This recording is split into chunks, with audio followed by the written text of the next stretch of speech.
Today's mini lesson is called The Wisdom of Willy Wonka, about being patient and keeping the faith. I don't know how many of you saw that movie, Charlie and the Chocolate Factory, but if you did, you may remember little Veruca Salt. She's the one who yelled at her dad, "Oh, I want an Oompa Loompa, and I want it now!" And while I have to say I did not like her spoiled brat character, I can certainly relate to her impatience and her desire to get what she wants right now. Especially when I'm in a holding pattern in my life, taking steps toward where I want to be, but not yet there. And see, the tricky part during times like these is to keep the faith, remembering that everything is happening as it should, unfolding in just the right timeline.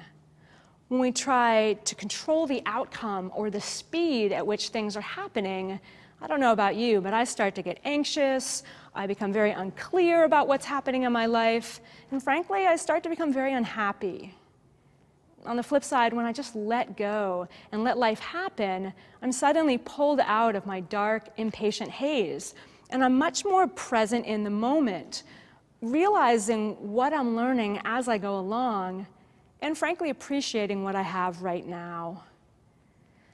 But keeping the faith is not easy. I think my friend Todd expressed it best when he asked me. He said, "You know, Laurie, I can keep the faith in myself for a while or trust that everything is happening as it should for a period of time. But how do you maintain that faith in yourself, in the world?" And the answer I gave him is something that I need to remember myself, which is sheer will. I have faith because I choose to have faith. Life is a mystery. None of us know how it's going to turn out.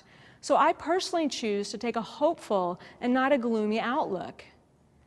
And I find that when I'm optimistic, wonderful things always happen. And when I start to lose faith, the flip side happens. Life either stagnates, or I even start sometimes reverting back to old unhealthy patterns.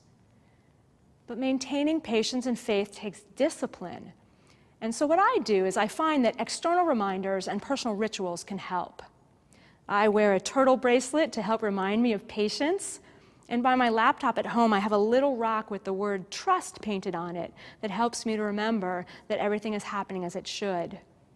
Sometimes in the morning, I dance around in my PJs to songs like This or Something Better and I Have Faith. And in my quiet moments before and after sleep, I visualize my life. I just close my eyes and I think about how I want my life to be as if it were happening that way right now. In the end, little Veruca gets sent down the garbage chute, and it's open, patient Charlie who wins the prize.